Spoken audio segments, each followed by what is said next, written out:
Assalamualaikum warahmatullahi wabarakatuh, salam sejahtera, halo apa kabar Mang Cek Bice, Mirsa Pal TV di mana wae berado. Balik lagi bersama kami di program Jaksa Menyapa, sebuah program dari Kejaksaan Tinggi Sumatera Selatan.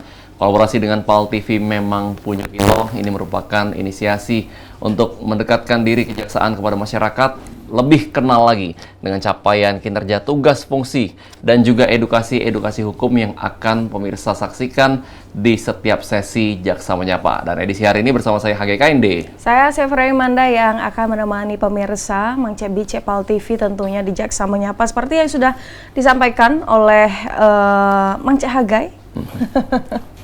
Mang Cek Hagai hari ini luar biasa sekali dengan biru-biru. Baby blue.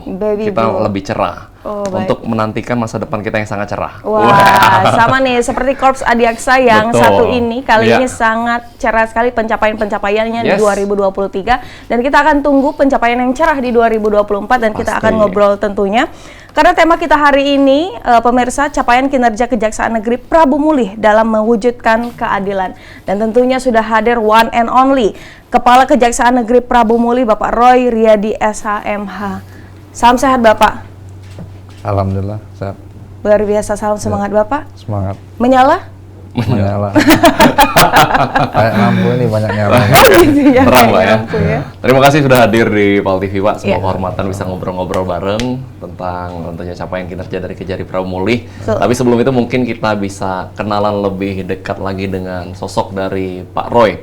Seperti apa nih perjalanannya selama di kejaksaan, pengalaman-pengalaman sebelum di Kejari Prabu Mulih, boleh diceritain ke pemirsa Pak? Saya bergabung di Kejaksaan tahun 2005. Jaksa pertama saya tahun 2007 di Aceh Tenggara. Terus saya mendapatkan jabatan struktural di tahun 2009 sebagai Kasipitsus di Kejaksaan Negeri Blangkejaren. 1,5 tahun saya pindah ke Kejaksaan Negeri Teluk Kuantan sebagai Kasidatun. Lalu 2013 saya pindah ke Kejaksaan Negeri Kepahayang di Bengkulu. Baik. 2013 akhir saya bergabung di Komisi Pemberantasan Korupsi KPK. Dikaryakan sebagai jaksa di KPK sampai dengan 2020 Agustus. Lalu saya ditarik oleh Kejaksaan Agung dipercaya untuk menduduki jabatan koordinator di Kejaksaan Tinggi NTT. Pada saat itu Pak Kajatinya Pak Yulianto. 6 bulan di sana saya dipindahkan menjadi koordinator di Kejaksaan Tinggi Sumatera Selatan. Tahun 2022 tanggal 28 Februari saya promosi menjadi Kepala Kejaksaan Negeri Prabu Mulih. Kalau sekarang udah 25 bulan saya menjabat, 2 tahun 1 bulan sebagai Kejari Prabu Mulih. Itu perjalanan karir saya seperti itu.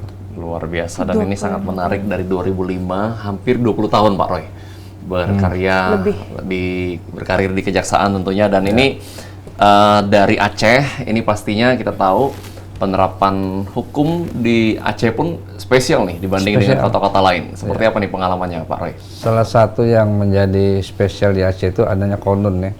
Kanun. Jadi salah satu misalnya di situ ada penerapan mengenai perkara misalnya halawat dan judi seperti itu. Di situ ada namanya hukum cambuk segala macam. Itu yang membuat Aceh itu menjadi daerah yang istimewa karena situ hampir mayoritas masyarakatnya adalah Muslim, bisa seperti itu. Tapi kalau perkara-perkara lain sama seperti perkara-perkara yang ada dalam KUHP, perkara di luar perkara korupsi seperti itu. Dan saya ingat betul 6 bulan saya sebagai jaksa di sana, saya sudah memegang perkara adik iparnya bupati di sana. Saya nggak usah sebut nama lah ya. Itu nama pengadaan repeater Dinas Perhubungan, dia Kadis Perhubungan, itu saya tetapkan tersangka seperti itu. Dan memang perjalanan saya di kejaksaan ini saya selalu di bidang pitsus seperti itu. Dan yang menarik adalah 7 tahun dikaryakan di KPK. Hampir 7 tahun. Hampir 7 tahun. KPK. Ya. Itu pasti banyak pengalaman Pak, bisa diceritain sedikit. Ya, kalau di KPK itu kami memiliki 3 SK ya. SK sebagai penyelidik, SK sebagai penyidik, SK sebagai penuntut umum. Kalau sebagai penyelidik, saya dilibatkan dalam kegiatan operasi tangkap tangan. Terakhir saya melakukan OTT sama teman-teman itu di Wali Kota Kendari bersama orang tuanya itu kita tangkap pada saat itu. Kalau saya sebagai penyidik pernah diperbantukan di perkara EKTP, penyidikan EKTP. Tapi kalau sebagai penuntut umum ya sehari-hari memang kerja kita sidang kan penuntut umum gitu. Ya perkara-perkaranya ya pencucian uang yang menurut saya yang paling menarik pernah saya tangani itu perkara pencucian uang gitu. Melibatkan adiknya mantan gubernur Banten. Mungkin pernah dengar Wawan ya. Wawan disebut TCW lah seperti itu. Nah, itu menurut saya perjalanan saya di KPK dalam menangani perkara seperti itu. Oh, luar biasa. Mang Cahage juga mencuci uang ya kemarinnya di kantong baju ya? Cuci baju. Oh, iya. Itu uangnya tercuci. Oh, uangnya tercuci, Pak. Bukan tercuci. Beda ya itu ya, Pak ya? Beda. Baik, ini luar biasa sekali. Kita menuju ke tema, Pak. Ini capaian kinerja Kejaksaan Negeri Perpemulih dalam mewujudkan keadilan. Tentunya seperti moto dari Pak Kajati, Kasatker Sumsel, dalam hal ini Pak Kajati ini berprestasi dan juga berintegritas. Ya. Kalau masalah tendensius, saya rasa sudah bukan menjadi momok yang menakutkan, Pak. Sudah jadi makanan sehari-hari ya untuk seorang Pak Kajari. Bagaimana nih Pak kondisi hukum atau mungkin sengketa politik yang ada di Perpemulih? Pertama saya bicara mengenai hukum dan politik itu sesuatu yang nggak terpisahkan ya. Karena hukum itu lahir dari produk politik kalau menurut saya. Betul. Seperti itu.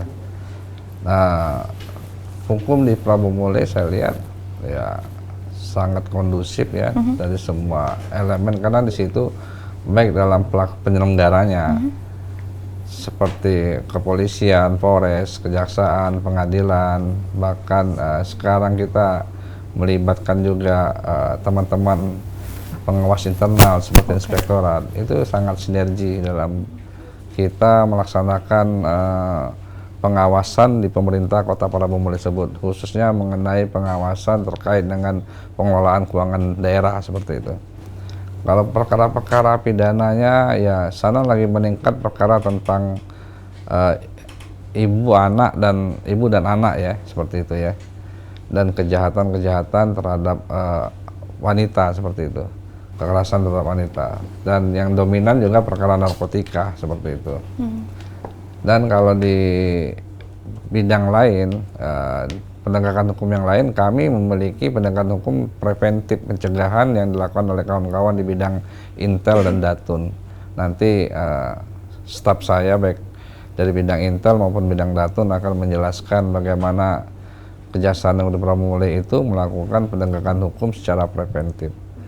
Lalu kalau politik, ya di sana kotanya kecil ya, Kota Perpemulih itu hanya 6 kecamatan kalau nggak salah, 6 kecamatan, 12 desa, 23 kelurahan seperti itu yang dikelilingi oleh Muara Enim seperti itu.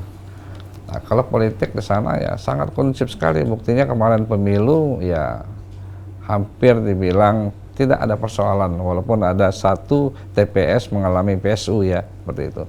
Dan akan dijelaskan juga sama adik-adik saya di bidang Intel mengenai bagaimana politik di sana termasuk tentang pemilunya di sana seperti itu.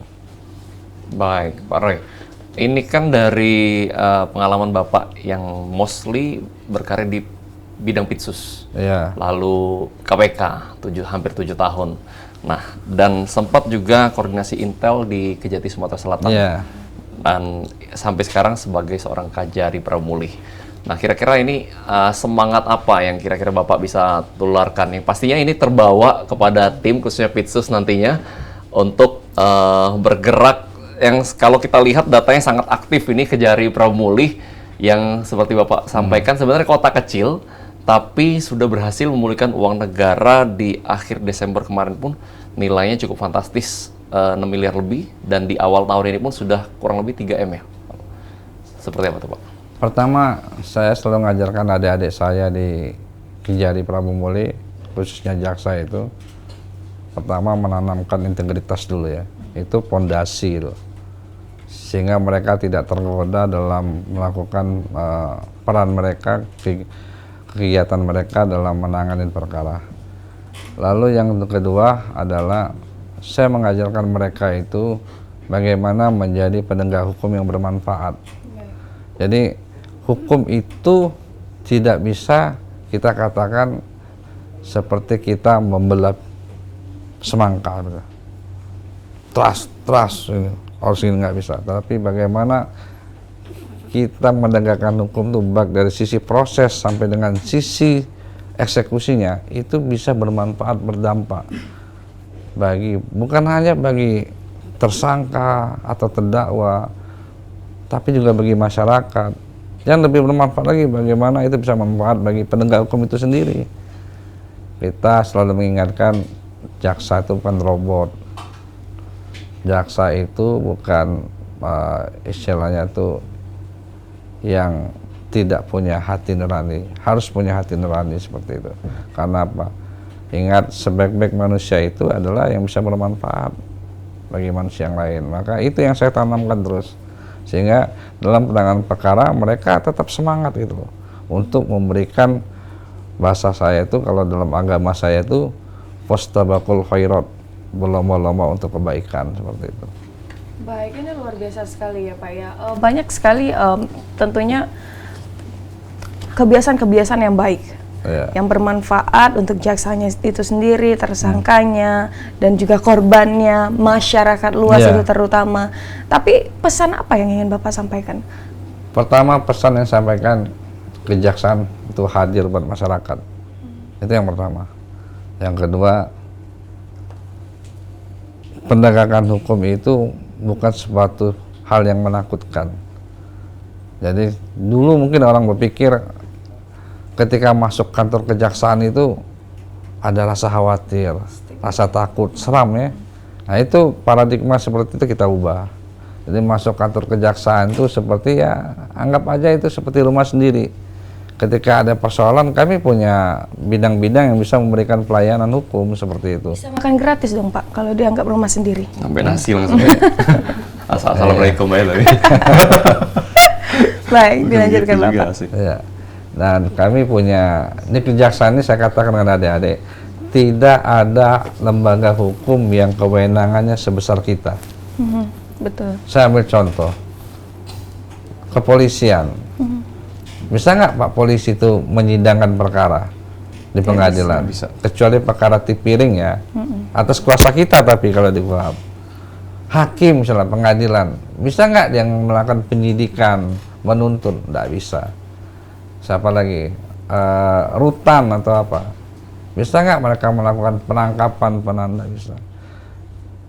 Tapi di kejaksaan, dia bisa melakukan penyelidikan, penyidikan, penuntutan, mengeksekusi orang, bahkan lebih dari itu.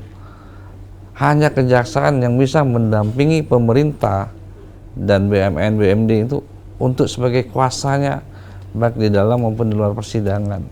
Nah, saya katakan, ini kewenangan yang besar, ya kita bersyukur jadi seorang jaksa seperti itu. Apalagi di Undang-Undang Baru itu, di bidang intelijen itu, saya katakan sama adik-adik saya jaksa, intelijen itu ada kewenangan kita melakukan cipta kondisi untuk pembangunan. Kalau cipta kondisi itu bahasa intelijen, artinya bagaimana kita bisa menciptakan dan mengkondisikan pembangunan itu tepat sasaran, seperti itu. Dan itu harus dikawal. Artinya dikawal dari proses perencanaannya sampai proses itu selesai, itu dikawal. Nah, itu. Maka ini adalah sebuah anugerah, sebuah kewenangan yang besar, makanya fundamental landasannya harus kita berintegritas. Kalau tidak integritas ya susah. Betul Luar sekali. biasa. Jadi memang ini nilai yang sangat dipegang teguh dan memang sudah dijalani puluhan tahun oleh seorang Pak Roy Riyadi SHMH. Sepakat. Karena memang karena memang jaksa ini adalah jaksa yang istimewa, ini pekerjaan yang istimewa dan mulia ya. Dan APH cuma jaksa sendiri yang bisa memilih ya Pak ya. Iya, karena kan kalau dalam prosesnya tuh hakim itu kakinya itu sebelah kanan neraka, sebelah kiri surga. Kalau Kalau jaksa gimana Pak? Langsung Sama. nyemplung Pak, Iya. nyemplung. Udah, kalau jaksa kayaknya 3/4-nya surga lah ya. Iya, amin ya Pak ya. Kita akan kembali pemirsa, jangan kemana-mana, tetap bersama kami di Jaksa Menyapa bersama Kajari Prabumuli.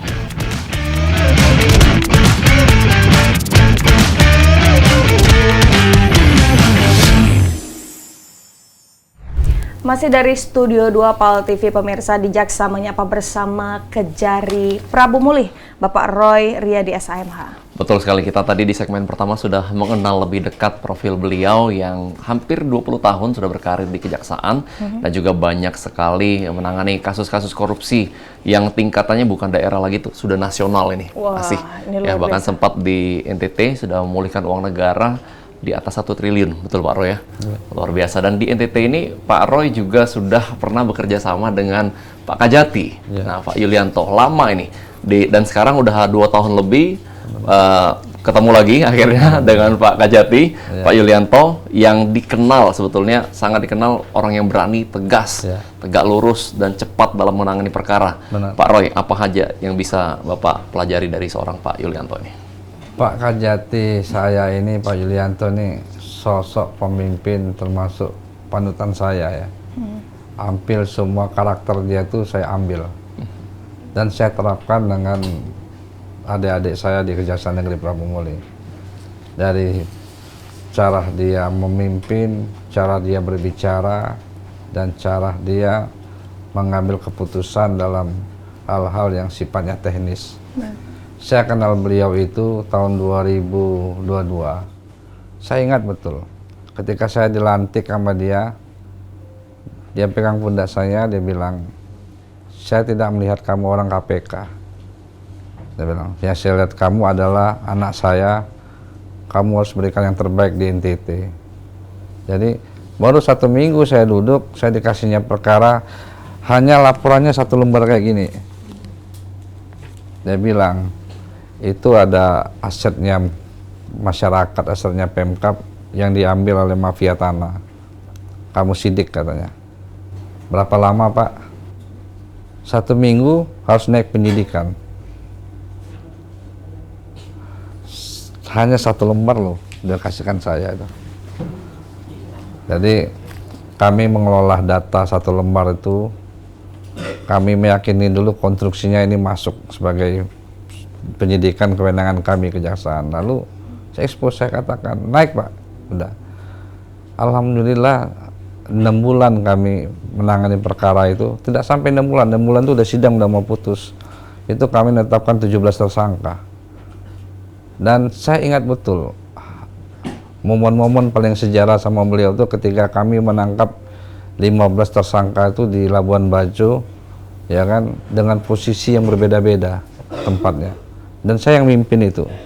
Beliau tuh nggak tidur, menanyakan perkembangan tiap 15 menit sekali, seperti itu.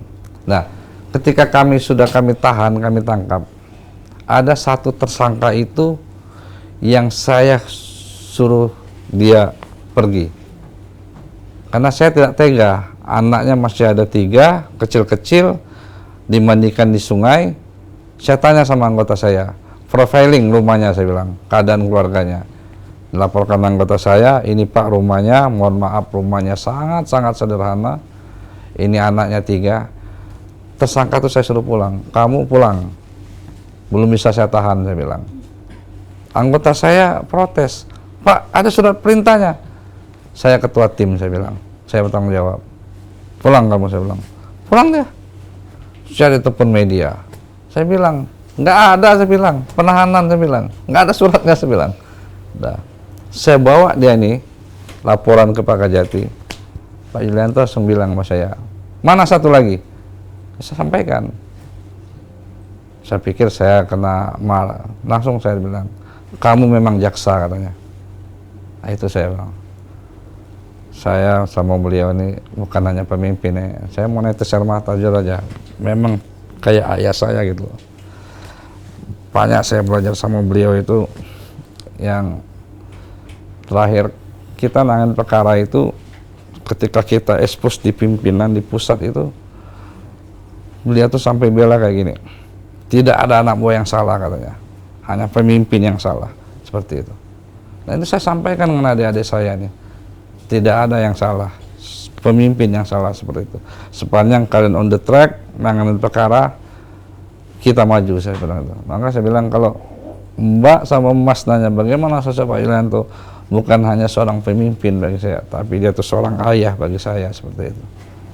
Luar biasa. Dari pengalaman yang Pak Roy ceritakan terkait hal tadi, itu termasuk juga dengan stigma yang sekarang sedang ada di masyarakat bahwa jaksa yang humanis. Apakah itu juga menjadi pegangan? Iya dong, jaksa itu harus humanis, harus senyum, hatinya harus riang, harus bermanfaat, seperti kan. Maka saya bilang, kalau jaksa dia datang ke kantor hanya mau pikir menanganin perkara-perkara polisi, ya percuma. Bagaimana dia datang tuh, dia bisa berinovasi, ya kan? Contoh, kan saya bilang kewenangan kejaksaan ini besar gitu loh. Bisa misalnya melakukan sosialisasi, bisa mengadakan kerjasama dengan pihak-pihak tertentu seperti itu. Ataupun ya bagaimana kita minimal kita bisa memberikan contoh teladan lah seperti itu. Makanya dibilang humanis itu ya wajib humanis. Kita bukan robot, Mas. Iya. Saya tanya kasih pidum saya tuh. Kalau dia rentut saya kurang-kurangi aja. Iya. Tapi kadang kena naikin juga kan seperti itu kan. Karena apa? Ya itu tadi. Nurani itu nggak bisa dibeli. Hati nggak bisa dibeli. Kecuali kalau kita ini ya, ibaratnya tuh hati kita tuh udah pekat bener ya. Gitu. Makanya kalau lihat orang baik tuh satu aja. Ketika lihat dia sebuah kezoliman, hatinya berdetak, nah itu dia orang baik. Tapi kalau lihat sebuah kezoliman dia biasa-biasa aja, ya udah. Hiraukan, Pak. Nah, itu. Baik, berarti menurut Pak Roy memang jaksa harus humanis dan kerja pakai hati, Pak ya. Harus. Dan terkait dengan nilai ini sesuai dengan program tematik dari Pak Kajati yang juga memperhatikan anak-anak yang kurang mampu khususnya, yang sekarang menggerakkan para kejari-kejari di Sumatera Selatan untuk menerbitkan identitas mereka, dalam hal ini KIA dan juga akte. Seperti apa penerapannya di Pramuli, Pak? Oke. Itu adalah program memang yang sangat baik dan itu adalah pelopornya adalah Pak Kajati kita, Pak Yulianto. Kami khusus di Pramuli itu sudah 1.000 ya, 500 KIA, 500 akta lahir. Nanti jelaskan nama staf saya di Datun, jaksa di Datun, jelaskan mengenai program tersebut. Tapi jauh sebelum itu banyak program kami ini yang menyentuh masyarakat secara menarik. Jadi kami punya program namanya Jaga Masih. Jaga Masih itu jaksa, jaga puskesmas, masyarakat sehat ya. Nah, seperti itu.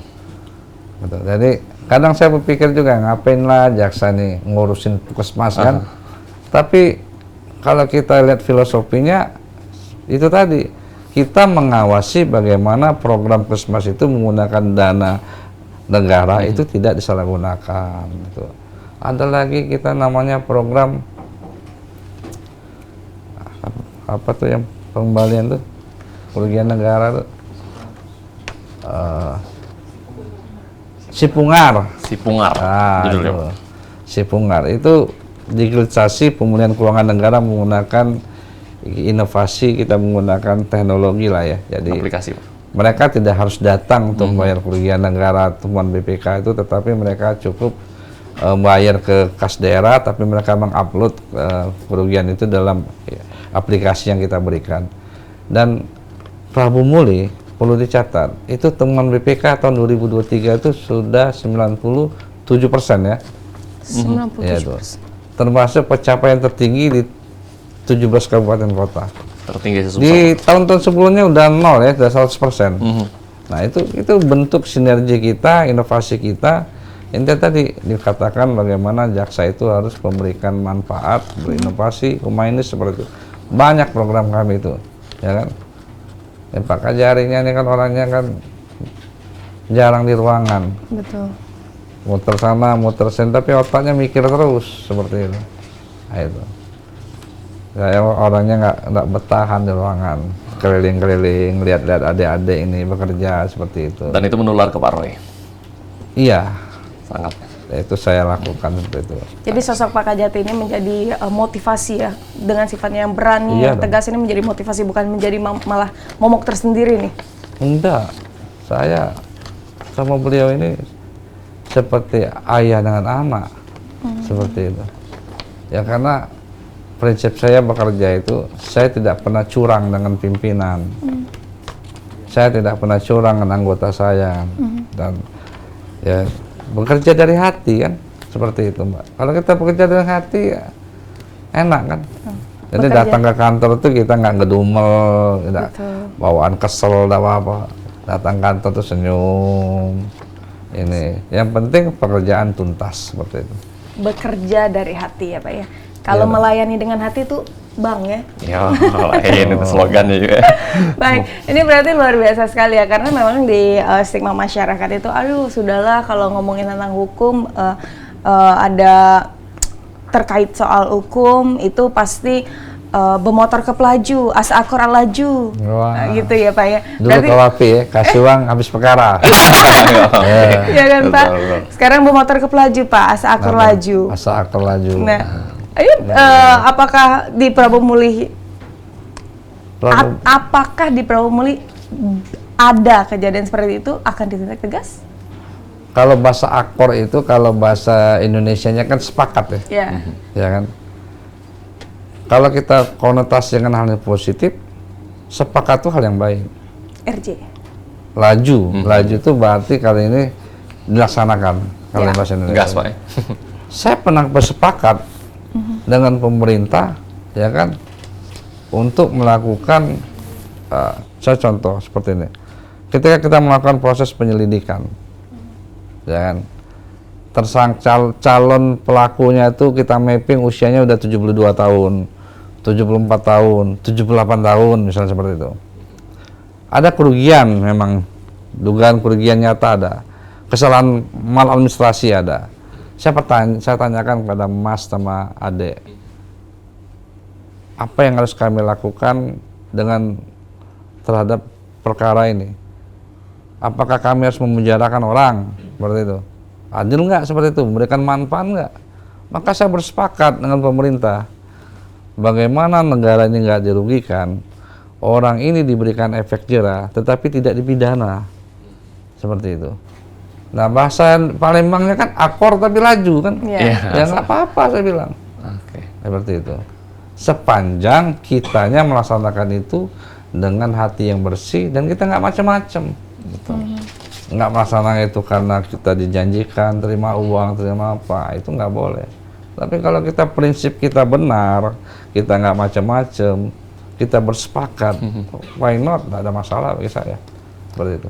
Kan hukum ini kan bukan menjarakan orang aja. Betul. Ya kan? Tapi bagaimana saya katakan, bagaimana kehadiran jaksa itu bisa memberikan manfaat bagi masyarakat, seperti itu. Luar Betul biasa. sekali, dan juga dengan program-program yang langsung in touch ke masyarakat salah satunya. Iya. Nah, bagaimana dengan salah satu program tematik dari Pak Kajati terkait minimal 14 RJ Oke. dalam 1 bulan? RJ di Jati Sumatera Selatan ini Kejari Prabu Muli termasuk RJ yang paling terbanyak. Itu ada Pak Kasipidumnya itu. Tahun kemarin kami 5. Nah, tahun ini sampai bulan Maret kami sudah 3 Mbak. Di triwulan pertama. Katakanlah kalau sebulannya 1, bisa 12 kami. 12. Iya, tapi kami tidak bertarget. Makanya penegakan hukum itu, khususnya ini, kita tidak bisa mentargetkan. RJ harus sekian dan sekian. Tetapi, saya bilang tadi, kalau adik-adik saya ini, jaksa ini, mereka bekerja memang dari hati, kita tanamkan seperti itu. Ketika dia mengimplementasikan menangani perkara, baik dia nemuin para terdakwa, tersangka, para korban, mereka relax, enjoy loh. Mereka tahu posisi mereka tuh bukan hanya sebagai jaksa, tapi sebenarnya sebagai penegak hukum yang bisa mendamaikan, bisa memberikan solusi terbaik bagi para tersangka maupun para korban, seperti itu. Luar biasa, karena RJ juga harus dilihat masing-masing kasusnya Pak ya. Iya. Karena tidak semua kasus bisa di RJ-kan. Betul, ini Baik. luar biasa sekali ya. Iya. Kalau semua jaksa ini seperti Pak Roy ini, saya rasa rutan sepi Pak. Nggak apa-apa, Mbak aja bisa saya RJ kan. Oh, aduh. siap. Jadi Kalau seperti apa di FJ kan itu? Kasus apa saya? Kasus apa sih ini ya? Makanya pemirsa jangan kemana-mana, telah bersama kami di Jaksa Menyapa.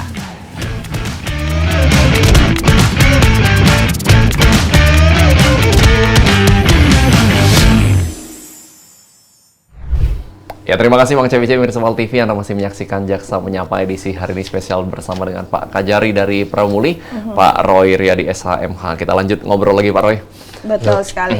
Nah, kalau tentunya penegakan hukum di Pramuli ini sangat luar biasa ya kalau kita lihat dengan pencapaian-pencapaian yang luar biasa. Tadi 2023 sudah 6 miliar, 6 miliar lebih. Dan di triwulan pertama sudah 3 miliar. Ini luar biasa, dan juga pencapaian penemuan BPK 97% di 2023. Nah, bagaimana dengan kita merujuk Undang-Undang Nomor 14 Tahun 2008 tentang informasi publik, Bapak? Oh, baik.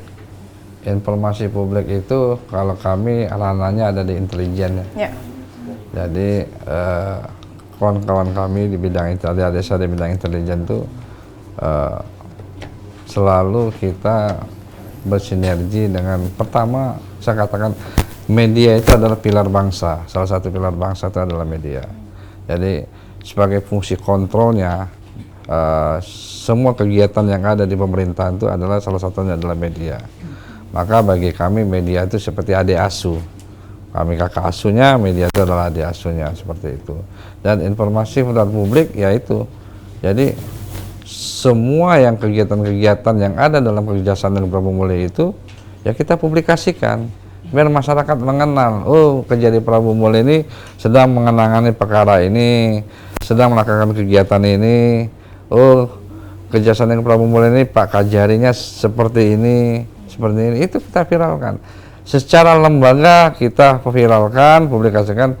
Secara personal ya saya juga selalu, saya punya sosial media, punya apa? Saya punya warung makan, warung sarapan. Terus kegiatan saya ketua umum karate di sini. Jadi kegiatan-kegiatan seperti itu ya harus kita sampaikan kepada masyarakat bahwasanya kerjasama dengan Pramuli ini tidak tertutup dengan pemberitaan segala macam, malahan kita memberikan edukasi kepada publik. Maka saya katakan salah satu peran media itu adalah memberikan fungsi kontrol dan memberikan pendidikan juga di masyarakat. Jadi masyarakat itu tahu, oh rupanya di Kejari Pramuli ini ada program jaga masih, oh ada program Sipinar, oh ada program misalnya katakanlah itu apa di mall tuh, program di mall itu apa dek? Pelayanan di mall tuh? Kiai itu konsultasi gratis masyarakat. Wow, itu dari Datun ya Pak? Iya, Kiai itu dasar dusun kami itu kakak. Baik. Kalau bicara mengenai perkara dominan Pak di Pramuli, mungkin top 3-nya seperti apa? Pidum ya. Tetap Pidum. narkoba nomor 1. Tetap ya. Nomor 2 tuh kejahatan kekerasan terhadap wanita dan anak ya. Seperti itu. Banyak perlindungan anak juga Pak ya? Ya, kami perkara di Pramuli itu ada peningkatan yang sangat signifikan ya. Dari rata-rata 200 ya, sekarang udah rata-rata 300 ya. Jadi ada kenaikan sekitar 50%. 300 perkara per bulan Pak? Setahun. Oh, setahun. Jadi per bulan rata-rata sekitar 25 sampai 30. Seperti itu. Case yang lagi sekarang menjadi prioritas apa Pak? Prioritas tentu pertama kita bagaimana melakukan pencegahan korupsi. Itu utama. Juga kita tetap melakukan penindakan yang secara terukur ya. Penindakan itu harus terukur. Dan program prioritas lainnya adalah bagaimana kita bisa mengawal pembangunan yang ada di Kota Pramuli. Jadi saya katakan, intelijen ada program PPS, pendampingan proyek strategis. Datun ada program namanya pendampingan Datun atau memberikan pendapat hukum, LU segala macam. Ini semua harus berjalan Mas, Mbak, harus berjalan. Karena apa? Pembangunan itu harus dikawal seperti itu. Betul. Jadi kalau orang melihat kenapa jaksa ini sepertinya bermain proyek, ya, karena kan berpikir seperti itu konsepnya kan. Misalnya tulisan pembangunan ini dikawal Kejari misalnya kan. Kalau orang nggak paham, wah jaksa main proyek ya. Padahal enggak. Kita tuh mengawal bagaimana supaya pelaksanaan kegiatan yang menggunakan dana negara itu tidak disalahgunakan dan tepat guna seperti itu. Maka di Undang-Undang Kejaksaan itu 11/2021 itu sangat jelas disebutkan. Pasal 30B poin 2, kejaksaan berwenang dari fungsi intelijen ya, melakukan cipta kondisi terhadap pembangunan. Ya, kalau cipta kondisi pembangunan artinya kita harus terlibat dalam pembangunan itu. Ya kan? Kalau misalnya dalam pembangunan proyek itu ada kuasa pengguna anggaran, ada pengawasnya, ada lelangnya, ada pihak kontraktornya, berarti ada jaksanya juga dong di situ. Ya kan? Undang-undang. Jaksa sebagai apa? Fungsi kontrol dari luar. Sehingga dalam pelaksanaan pembangunan ini tepat guna, tidak disalahgunakan. Nah, itulah saya bilang. Nah, ini bagian dari fungsi juga disebutkan melakukan pencegahan korupsi seperti itu. Betul. Baik. Jadi ada jaksanya biar tidak terjadi penyelewengan ya Pak ya. Iya. Nah, inilah saya bilang, saya tekankan di dalam acara ini, bagaimana dengan kewenangan yang besar ini, syarat fundamentalnya harus berintegritas seperti itu. Kalau kita berintegritas, baru nanti kita akan mencapai prestasi. Maka integritas dan prestasi itu adalah motonya Bapak saya ini, Kajati Sumatera Selatan ini, benar. Berintegritas dan berprestasi, seperti itu. Baik, Pak, bicara mengenai pembangunan strategis tadi ini menarik karena beberapa waktu lalu kita tahu di salah satu kabupaten itu ada pembangunan flyover, kerennya itu kan jatuh, ambruk. Nah, apakah termasuk kewenangan jaksa juga dalam hal sampai ke materi pembangunan yang tidak sesuai dengan SOP? Oke. Apakah masuk di situ? Kalau yang keren jatuh, itu sebenarnya di luar wilayah kami ya, itu masuk Kabupaten Muara Enim. Betul. Tapi saya akan bicara secara umum. Jadi kalau ada persoalan mengenai pembangunan yang dianggap gagal, ya kan, itu dua hal yang perlu kita lihat. Yang pertama adalah dari sisi perencanaannya, yang kedua adalah dari sisi teknis pelaksanaannya. Nah, inilah yang kita sayangkan. Seharusnya program-program yang bersifat pembangunan yang bersifat strategis, yang sangat bersentuhan dengan hajat hidup orang banyak, itu seharusnya didampingi oleh kejaksaan. Seperti itu. Jadi biar jaksa itu akan menilai dari sisi administrasinya dulu. Ini tepat nggak ini aturannya? Ini tepat nggak prosesnya? Ini terjadi nggak markup? Ini terjadi seperti itu. Lalu dari sisi teknisnya, jaksa bisa masuk, bisa melihat ini. Jadi jaksa akan bisa menyampaikan di dalam ininya. Kalau kayak gini harus dihadirkan ahli. Kalau harus didamping ahli konstruksi, seperti itu. Ya kan? Ini misalnya dalam laporan pengawas keuangan itu, pengawas proyek itu mengatakan ini masih ada deviasi pembangunannya 10%, berarti harus minta dipercepat. Seperti itu. Nah ini fungsi kita nih, seperti itu. Makanya pertanyaan Mas Anggai tadi, apakah itu kejaksaan bisa masuk? Ya bisa, sangat masuk. Kalau memang itu tadi ditemukan perbuatan melawan hukum, ditemukan ada sebuah kerugian, ya bisa disidik. Tetapi kalau misalnya itu dilihat itu hanya sebuah kesalahan sifatnya administrasi atau pelaksanaannya belum selesai, berarti kita harus menunggu dulu. Nah, maka saya bilang, seorang jaksa itu harus sangat memahami semua persoalan. Seperti itu. Jadi bukan hanya persoalan teknis hukum, tapi persoalan-persoalan lain yang bersifat, jaksa harus tahu tentang politik, wajib. Jaksa tahu tentang budaya, wajib. Seperti itu. Bahkan, ya bagaimana kita mengatakan jaksa harus berhati nurani kalau dia tidak memahami agama? Jaksa harus tahu agama, itu fundamental juga seperti itu. Jadi, dengan agama itu kan kita berhati nurani, seperti itu. Nah, maka saya bilang, jaksa itu bukan robot, itu ada kuncinya. Maka seorang jaksa itu adalah dia bisa memberikan manfaat bagi orang yang lain. Maka saya bilang, tidak ada pekerjaan yang lebih mulia di dunia ini penegak hukumnya selain jaksa. Saya berani katakan itu. Kenapa? Karena dialah, sekarang gini Mas, kalau jaksa mengatakan ini perkara nggak bisa nggak penyidik itu bawa ke sidang? Nggak bisa ya. Ya kan? Bisa nggak hakim itu mutus? Karena azas dominis itu di jaksa, dia mengendalikan perkara. Seperti itu. Nah, dengan kewenangan-kewenangan lain yang diberikan oleh negara, oleh undang-undang itu, seperti saya katakan tadi, ada kewenangan Datun, kewenangan Intel, segala macam. Baik, ini luar biasa sekali ya. Saya jadi penasaran, Pak. Dengan cara bekerja Bapak yang mengedepankan hati nurani, humanis, memikirkan maslahat orang banyak, dan juga pengalaman-pengalaman yang luar biasa. Apa yang Bapak pikirkan sebelum tidur, Pak? Ya, pertama saya berpikir, apa yang ingin Bapak ubah? Keresahan apa? ya bagaimana kita mau bisa mengubah. Saya selalu ingat, saya selalu katakan, saya bukan orang yang dilahirkan dalam keluarga yang senang. Saya dilahirkan dalam keluarga yang sederhana. Maka saya ingat betul, saya punya lemari pakaian, Mbak.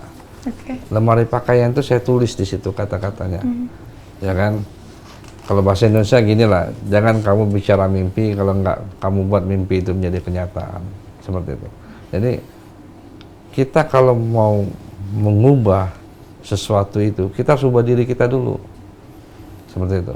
Kalau kita mau bisa bermanfaat buat orang lain, minimal kita bisa bermanfaat buat diri kita, seperti itu, buat keluarga kita, seperti itu. Maka saya bilang, saya bangga sebagai seorang jaksa, ya kan, sangat bangga, ya kan.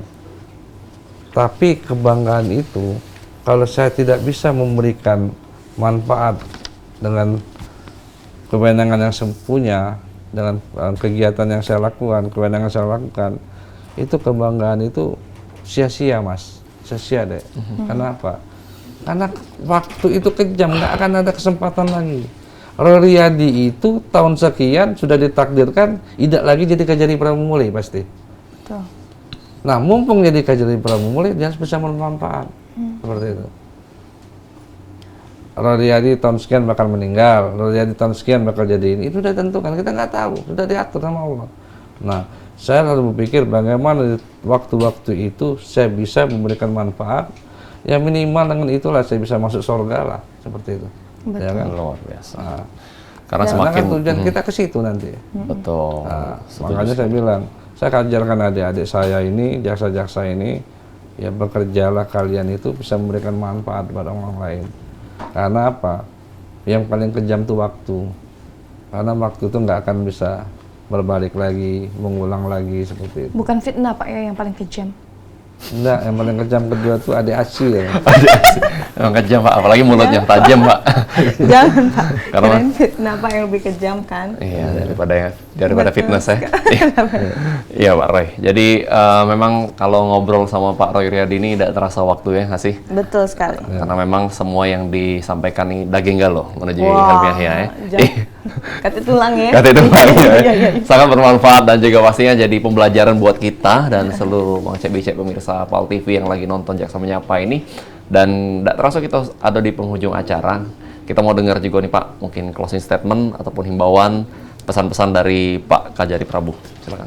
Baik, saya Kajari Prabu Muli ingin menyampaikan pertama, saya sangat bangga dengan Bapak Kajati Sumatera Selatan, Pak Yulianto, dengan program-program tematik beliau dan dengan bimbingan beliau kepada kami dan kepada adik-adik saya, jaksa di Prabu Muli.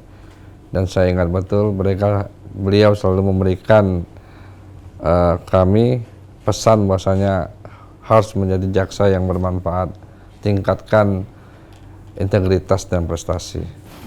Lalu pesan saya juga secara pribadi dan secara lembaga sebagai Kajari, bahwasanya kami Kejaksaan Negeri Prabu Muli ini dalam proses penegakan hukumnya tidak lain kami hanya ingin memberikan manfaat, ya kan? Jadi hukum itu ada 3, manfaat, keadilan, dan kepastian, ya kan? Apakah 3-tiganya merupakan harus dipilih? Saya pikir 3-tiganya itu harus dilaksanakan semua, seperti itu. Bagaimana itu bisa dilaksanakan? Tentu kita harus menanamkan integritas dulu. Yang kedua, ya seorang jaksa harus pintar, harus memiliki inovasi. Dia tidak boleh datang ke kantor hanya menunggu perkara dari berkas perkara pulang, enggak. Dia harus datang ke kantor bagaimana dia bisa berpikir dan bisa memberikan manfaat buat buat pekerjaan dia tuh, yang dia lakukan itu bisa bermanfaat buat orang banyak, seperti itu. Saya pikir itu yang bisa saya sampaikan. Dan terima kasih buat Pal TV sudah mengundang saya, seperti itu kan. Nanti kapan-kapan saya mengundang Pal TV. Siap. Ditunggu Bapak. Ditunggu undangannya Pak Roy. Kalau tadi pesan Bapak kepada masyarakat Prabu Muli, ini ada pesan masyarakat Prabu Muli Pak untuk Bapak dengan pantun Pak. Nah, apa tuh pantunnya? Ke Prabu Muli beli ketupat, jangan lupa beli semangka. Cakep. Semoga Pak Roy Riyadi selalu sehat, semangat dan bahagia. Amin. Wah. Dan pemirsa, tentunya itulah tadi Jaksa Menyapa bersama dengan Kajari Prabu Muli, Bapak Roy Riyadi SHMH. Dan Kejaksaan Negeri Prabu Muli mencerminkan komitmen yang mendalam untuk mewujudkan keadilan dalam sistem hukum dengan berbagai tantangan dan dinamika yang ada. Dan juga pemirsa, Kejaksaan Negeri Prabu Muli bertekad untuk memberikan capaian kinerja yang optimal dalam menegakkan hukum dan melindungi hak-hak masyarakat Prabu Muli. Luar biasa. Dan kalau tadi pantun untuk Pak Roy Riyadi, ini pantun untuk Kejarinya. Oh, baik. Ada juga pantunnya, Pak Kasih. Untuk the whole The office. whole office ya. Baik. Pagi-pagi makan nanas, Cakep. ke Prabu Muli membeli baju. Cakep. Jaksa humanis dan berintegritas. Kejari Prabu Muli sukses dan maju. Wow, luar biasa. Terima kasih. Tadi Jaksa Menyapa. Terima kasih Pak terima Roy. kasih banyak, Pak Roy Pak Roy. Riyadi ada pantun juga? Belum buat. Kita tunggu habis ini ya. Luar biasa. Bang Cek Wijaya, terima kasih yang sudah nonton. Dan sekali lagi terima kasih Pak Roy atas waktunya. Sangat bermanfaat informasi dan juga edukasinya. Terus saksikan Jaksa Menyapa hanya di Pal TV. Memang punya Vitor, saya HGK Indi. Saya Seferen Manda. Sampai jumpa.